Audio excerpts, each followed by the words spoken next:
welcome back to my channel. Sorry I told you I was going to post a video on Saturday and ended up just disappearing for 2 weeks. It was an accidental 2 week break, but I think after April it was kind of needed. To be fair, I also haven't really read anything. I've been playing video games and watching movie and or TV.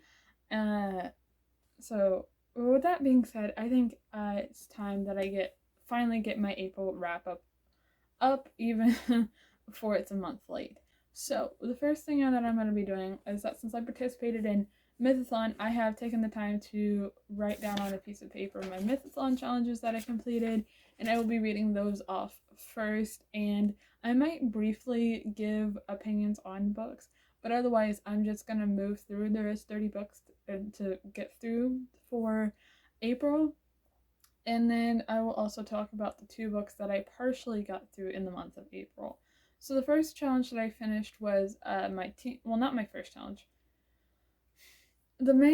I finished for Mythathon. I finished the team challenge, which was Naimu, read a book set at sea, and I ended up reading The Daughter of the Pirate King, which was set at sea. It is obviously a book about a daughter of a pirate king, but she's also half siren, and that means she can harm men, basically. I am new to sirens. Like, I've heard about sirens, but I've never really read about sirens, so something different, but I really enjoyed it. Then there was King Arthur, which was one of the challenges, and I read King Arthur was to read a book about royalty, and I read Hearts of Fierce and Broken, and I don't want to judge it too harshly since it has been a couple years, but I think overall I did enjoy Hearts of Fierce and Broken more than I did A Curse So Dark and Lonely. I would like to do a reread at some point to fully gather my thoughts, I guess. But I'm also really excited for the third book. The third book is already out. I just haven't had a chance to get it and order it. From there was Sir Lance was to read a book from your favorite author, and that was 18th Abduction, which is the 18th book in the Women's Murder Club series by James Patterson. James Patterson is not only one of my favorite authors, but one of the authors that I have read the most from. Then Sir Gawain was to read Green on the Cover, and this book cover is mostly green, and that is the Tea Dragon Society. And I will say, even though it was one of my most shorter books of the month, it was very enjoyable, and I'm excited for the second book, or the companion novel. I think it's just a companion novel, and to learn more about the Tea Dragons, because learning about the Tea Dragons were so cute and the illustrations were so well done, and I enjoyed the overall history of it too.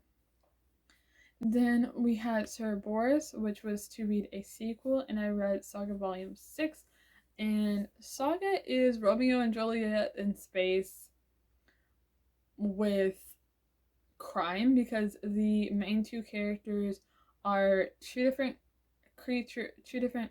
life forms. They're both human of sort, but they're not the same kind, I guess. And they are the most wanted criminals in space, but they also now have a child together, which makes them even more of a problem. So it's really enjoyable, and it's so much more than that. But from there, I went to Sir Lamlark, which was to read an underhyped series. Now, given the series was written in 2005, I can kind of see why it's underhyped, but at the same time, I feel like there's a lot of popular novels from in or around 2005 to like 2010, 2012, even 2014.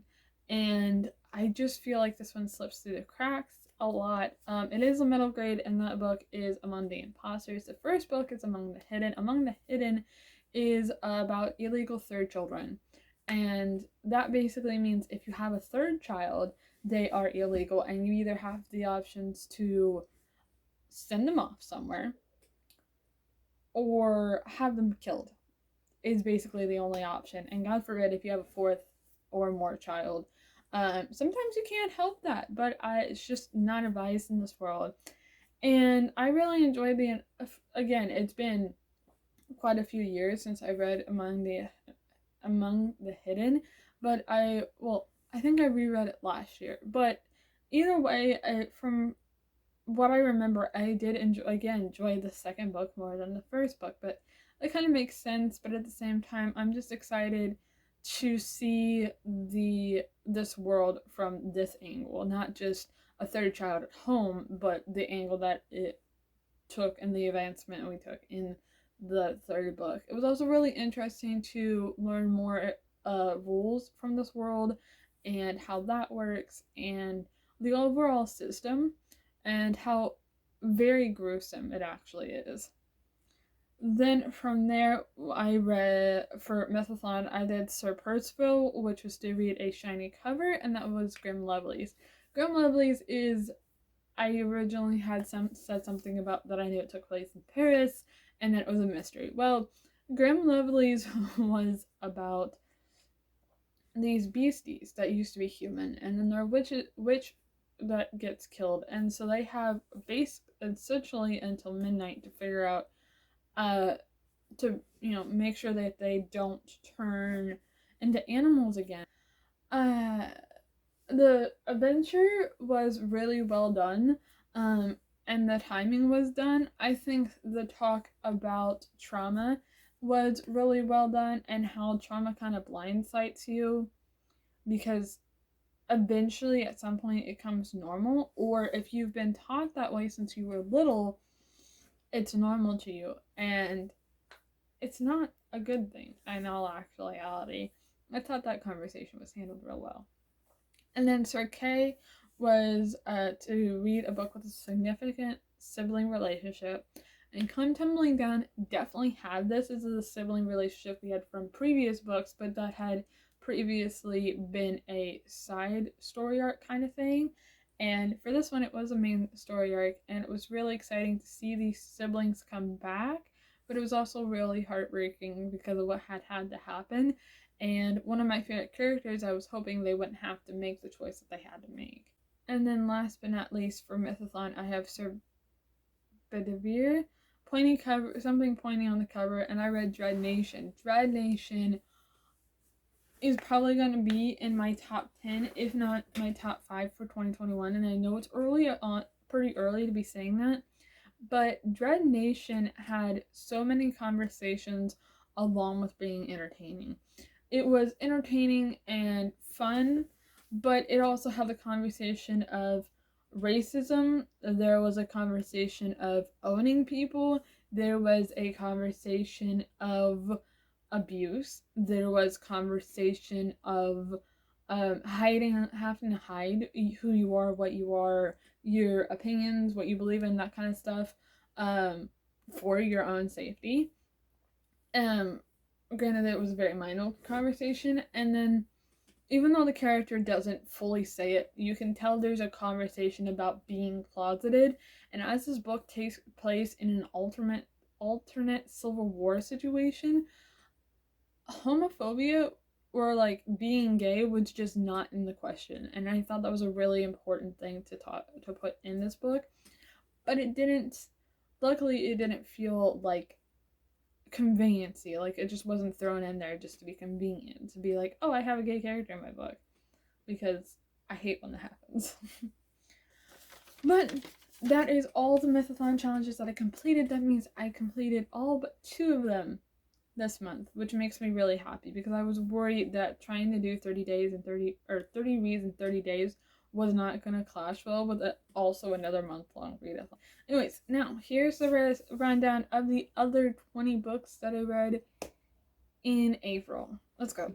So, Wreck of the Titan was one of the first books that I read that month. Wreck of the Titan is 14 years prior to the Titanic. Now, the Titanic has always been an interest. But Wreck of the Titan also goes further past just the hit of the iceberg and the wreck.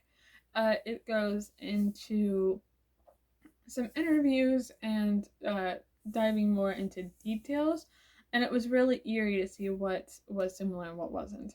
Then I also read 17th Suspect, which is the 17th book in the Women's Murder Club series. The Women's Murder Club series has I always forget the word.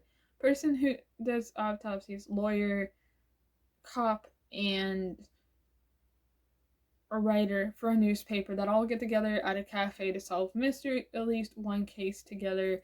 Um, and it's a really good series. Now, of course, it would be kind of boring, 17 books in, 18 books in, if there wasn't something else to it. So throughout the books, we also go into characters' relationships, and for each character, we see how things grow and change.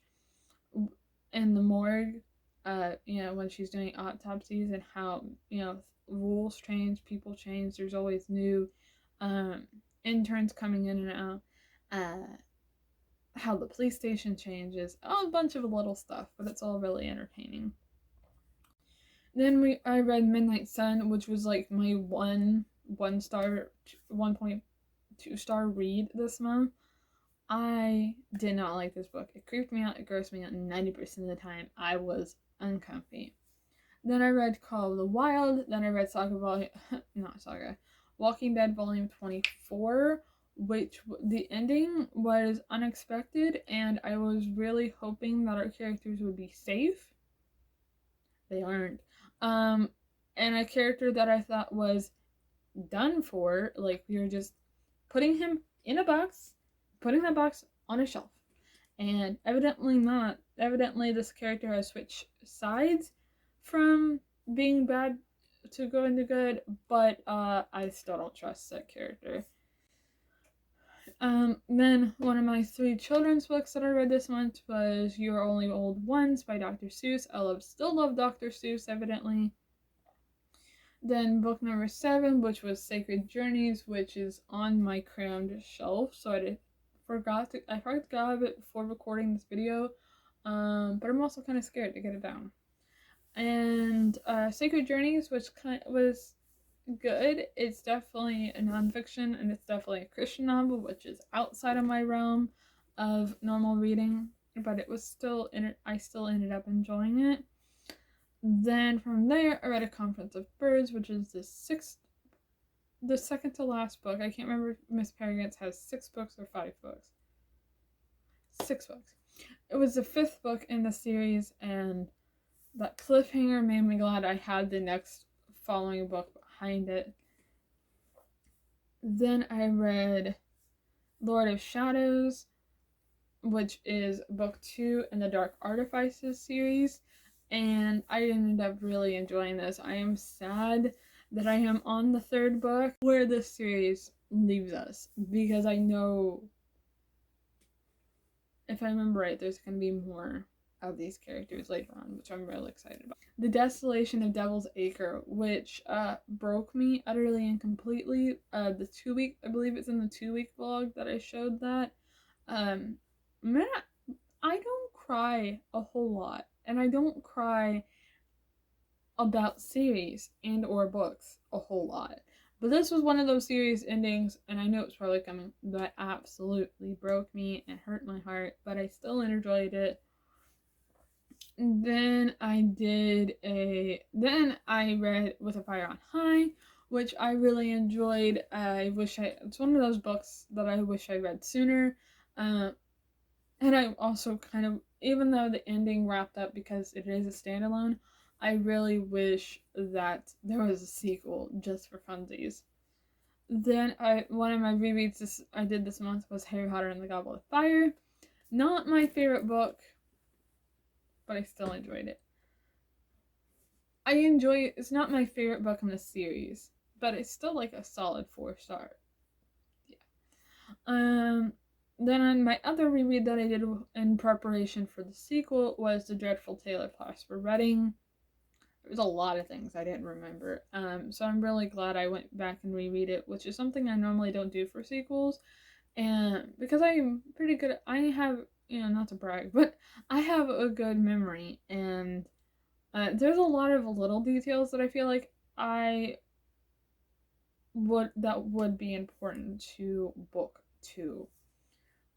Then I read Kingdom of the Wicked, which is also a contender for my top books of 2021 already. I don't read a whole lot about witches, and witchcraft and devilry and all that kind of stuff. And this book really was really entertaining. And then I finally read Siege and Storm, which I've been waiting for like 2 years to do, to read. And I kind of wish I would have read A Storm of Swords. No, that's Game of Thrones. I wish I would have read the Shadow and Bone. Reread Shadow and Bone first. But I'm glad I still enjoyed it. But the unfortunate thing is that I have no comparison. I remember the major events of Storm of Swords. Oh my god, Shadow and Bone. The major events of Shadow and Bone, and that's it. And so that made it difficult in the beginning, but I still ended up enjoying this book. Moving on is Across the Green Fields, which was definitely not my favorite in the Wayward Children series. I gave it 3 stars, which is a shocker because pretty much all of the Wayward Children's books have been 4 stars if I'm remembering correctly. And then I finally read The Dark Prophecy, which I'm excited to be moving on with, but the characters went through some shit in this one. I thought we were just gonna, my mistake. I've been in it for this long, this far, and I thought we could have one chill book. No, of course not. Why would we? It's the gods. But I loved pretty much everything about this book, and I don't really have anything bad to say about it. Then my only other 2 children's books were Parker Looks Up and Carried Away, which both of them were amazing. There was a black main character in both of them. I believe it was Carried Away. Yeah, it was Carried Away that really impressed me because, not impressed, but made me happy in the sense that not only was there a black main character having fun and not a depressing POC book, but there was a mixed race gay couple, and I said this in my vlog, but the fact that these books are coming out now makes me happy because the only way I was able to read this was my 8-year-old cousin, who's like 10 years younger than I am. Her birthday's just later in the year, and I didn't have these books when I was in elementary school, starting in 2006, and now that, and it was in middle school when we finally got the rights to marry as LGBTQIA plus people, and it just makes me happy that it's so normalized, even though people are still hateful for some damn reason. But it just makes me happy that these books are now out in libraries and my cousin can read books like that and not have to not know what these things mean, as I did, because I had no idea what gay was or what that meant until the gay marriage thing in 2013, whatever it was. So yeah, that being said, that could be a whole conversation for another day. But that being said, that is my April wrap up finally going up. I hope you all enjoyed this video. Like, comment, and subscribe. I usually post videos every week, and I definitely will be posting more next week, and I will see you then.